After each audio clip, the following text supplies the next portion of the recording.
The cartoonist and satirist Tom Scott once coined the phrase fiscal moron to describe someone who, no matter how often it's explained to them, is never going to understand the inner workings of the market. Well, speaking as a paid-up member of this unfortunate group, it would never occur to me to plunge wildly on Wall Street, unlike the participants of Dumb Money. Holy shit. I will tell you, I've never seen anything like it. Holy is the craziest I think I've ever seen. 2 or 3 years ago, a whole lot of fiscal morons decided they could make a fortune by following someone who seemed to know what he was doing.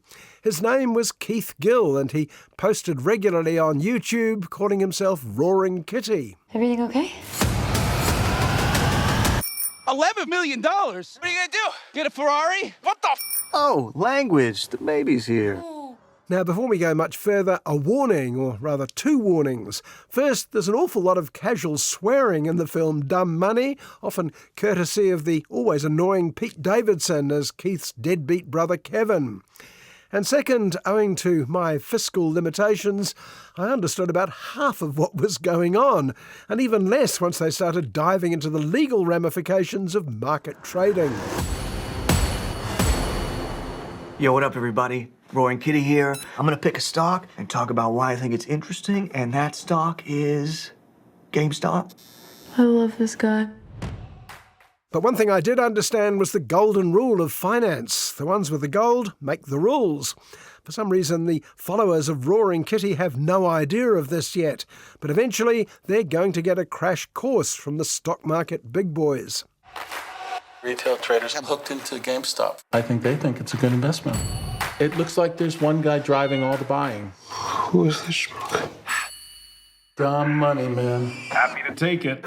Keith Gill is a low-level finance guy who, in his spare time, goes on YouTube predicting market trends. He becomes keen on a small hardware company called GameStop. He calls it interesting. And his growing number of fans are interested because he's interested. 70,000 people have watched this video. Roaring Kitty, I love you! If he's in, I'm in. If he's in, I'm in. GameStop, those shares not stopping. The stock is only gonna go up. When they hit, I'm gonna buy you a mansion. Let's drink to that. Roaring Kitty's appeal, as far as I can gather, rests on a cool name, an eye-catching red bandana, and a hang-in-there dangling cat poster behind Keith. And turns out that's pretty much all you need to go viral on the internet. Remember Gangnam Style? Wall Street is betting that this company is going to fail. And if it fails, these hedge fund assholes make a shit ton of money. Keith himself has very little actual money. His followers have even less. Many of them are in debt. But one thing they do have is simple faith in Keith. They'll have what he's having. And up goes the GameStop stock. Wall Street must be seeing this, right? Holy shit. Holy shit. You should probably dial in. Holy shit. Do you have a minute? And the old guard of Wall Street are shocked to discover they're being outflanked by these dumb money fiscal morons. Dodgy hedge funds often gamble that companies like GameStop will go broke, not go through the roof. Babe, how much did we make today? $5 million? How much did we lose today? $1 billion. And yesterday? $4 million? And yesterday? $1 billion. Yeah. We're like really rich. So at least I followed this bit. Battle lines are drawn between the elite Wall Street ratbags and the plucky little army of average Joe fiscal morons. And for a while, everything goes the way that Roaring Kitty followers hope it might. You got rich dudes pissing in their pants right now. They're coming after you. We need to talk about the GameStop situation. Retail traders Always lose. You've been served. Wall Street cheated. Surprise, surprise. Director Craig Gillespie did a nice job on another tortuous fact-based drama, I, Tonya, but Dumb Money proves more of a challenge, if only to keep up with what's going on.